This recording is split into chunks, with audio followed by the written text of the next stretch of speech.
the four most important things that you can say to someone in hospice is thank you, I love you, please forgive me, I forgive you. Welcome to Better Together podcast, produced and directed by Our Hospice of South Central Indiana, a not-for-profit organization dedicated to making every moment count. We share real stories about hospice, palliative, and personal care provided in 22 counties all over South Central Indiana. I am your host and president, Steph Cain. Well, today we are going to meet Walter Glover. He's a longtime bereavement volunteer with Our Hospice who spent many years walking alongside others through grief. Walter is also an author who writes about adventure, pilgrimage, and meaning, including experiences climbing Mount Everest and other major peaks, often using his writing and travels as a way to give back. We want to welcome Walter to join us on Our Hospice podcast. Welcome. Thank you, Stephanie. I looked forward to this. You're joining us from a deeply personal place as someone now receiving hospice services. And what a wonderful, powerful, full circle perspective. Wally, what drew you to hospice work?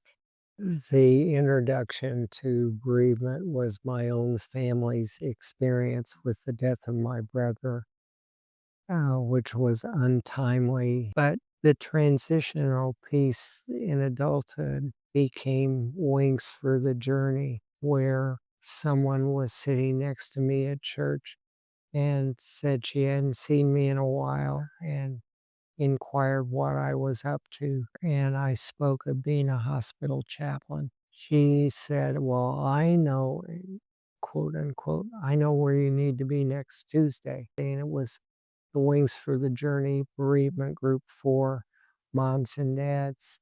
And Wonderful. that would later be handed off. It was started by a group of moms for Bartholomew Countyans and then expanded to a service area nearly identical to what Our Hospice has. Greatsburg and North Vernon area. Yeah. And that led to, I just felt out of my depth. And one of the St. Vincent hospitals where I was chaplain agreed to sponsor me at Alan Wolfelt.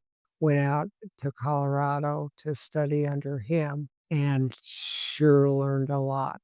That's amazing. And you have modeled a life of service, sharing that good education and experiences, being mentored that way with our bereavement chaplains and our bereavement social workers. When people leave my residence room here at Greentree, I always say, be blessed, be a blessing, because that's what has happened to me. And Alan was part of that, as was Wings for the Journey, and then going all the way back for the old timers like me to Emily Summers and Bob Calvert at Hospice, who I facilitated the group with there. We would meet every Tuesday, and when we started, we had 7 or 8 people around the table. Honestly, that group grew to 25 and more people on every Tuesday from what we would meet from 2 to 3:30. You know that the wonderful thing about hospice care, if you compared it with all other types of healthcare, um, in hospice care, we take care of the whole person. Your body, yes, your mind, your spirit, your well-being, your support, your family, your loved ones. And the beautiful thing is we follow people for um, 13 months after even maybe a loved one passes. So we'll follow their loved ones with bereavement services. And this legacy, Wings for the Journey and Legacy of Bereavement, is an amazing gift that, our patients will, their light continues to shine that way while we continue to care for their loved ones as they walk through grief.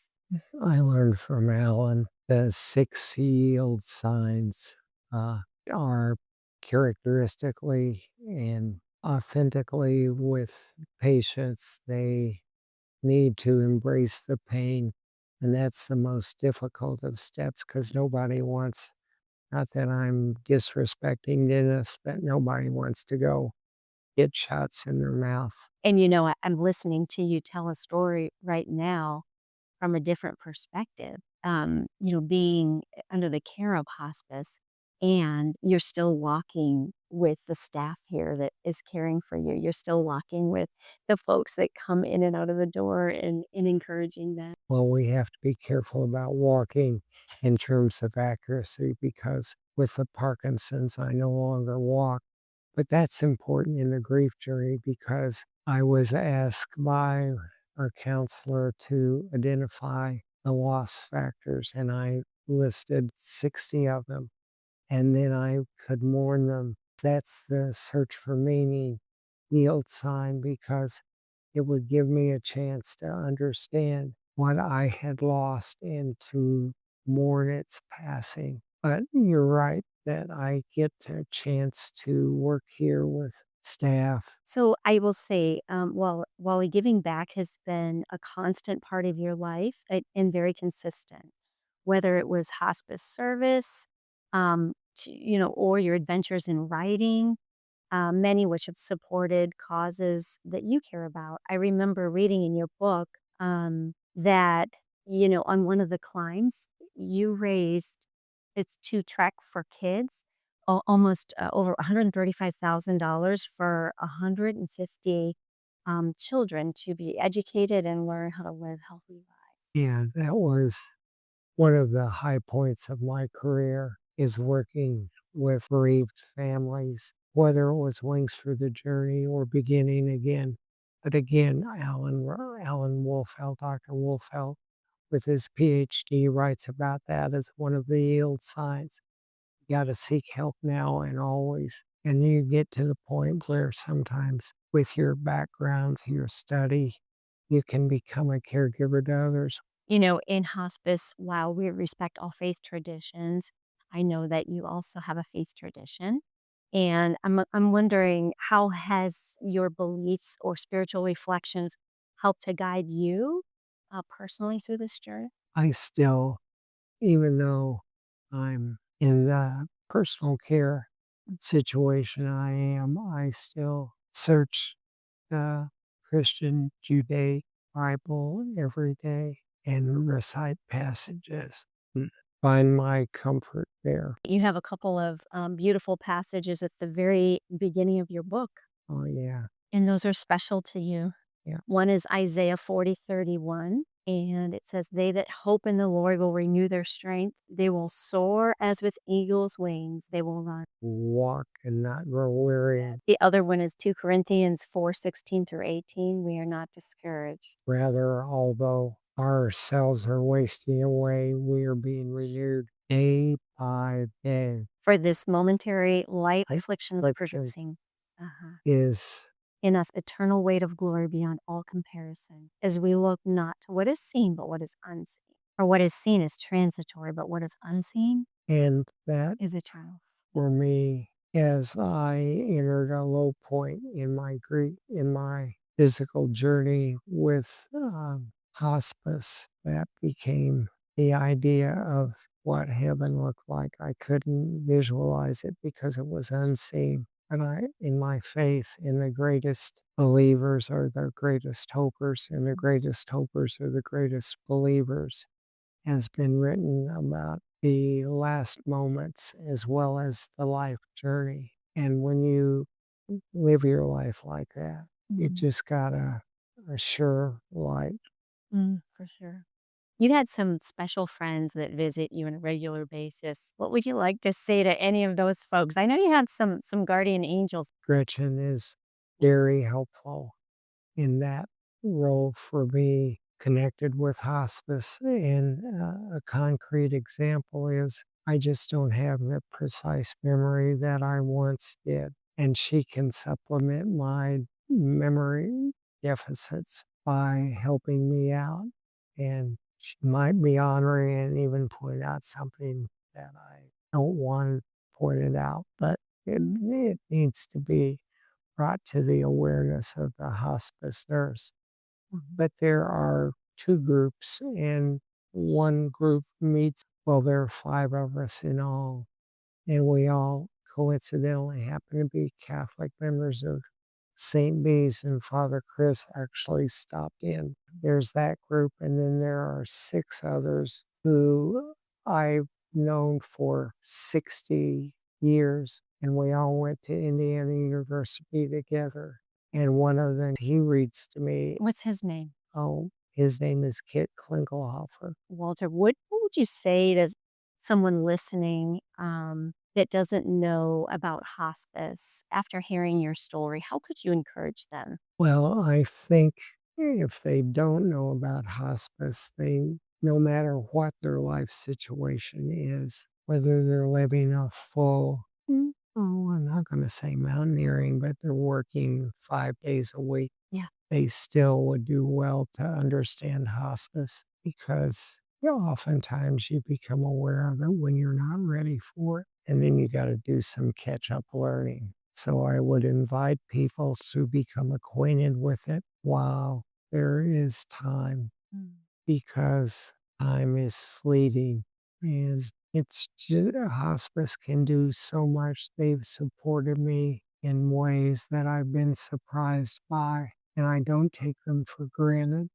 I would encourage you, if you haven't read any of Wally's books, I am right now reading Walking Amid Spanish Lights. It's a journey from Montanas to Camino. Montana in Montana. Spanish. Oh, Montana to Camino. The final book is so good. In fact, can I just read the last? I'm one that reads the last chapter and then I go backwards Here, from there. But you end by saying, "Now I begin, Lord, my life climbing Mount Parkinson. Now I begin and I go forward." well, it's about putting one foot in front of the other to go forward and go forward without regret. And hospice helps do that. I also read that you were at the end, you finally reached Camino and you were waiting to get the certificate for the miles that you put in, and you thought they misspelled your name. Yes, and it's because the Camino is a pilgrimage that dates hundreds of years, thousands of years. And back when it was first established, people spoke in Latin, didn't just write Latin, but spoke in Latin. And that was my name in Latin. Walter in Latin. So that's how it was. Waltham, yeah. And I showed it to my Copenhagen, Denmark friends, and I said, "Meet Waltham," because I was outraged that they had misspelled my name. Names are so important to people. And, we call each other by our given names unless we're mad, and then we use another. Right.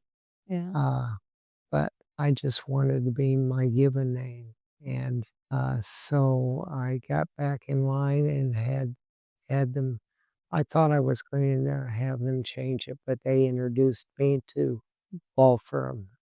What a wonderful legacy, and I know you have a couple of sons that I met. Is that right? 2 sons? Yes, Oh, Dominic and Andrew. okay, yeah.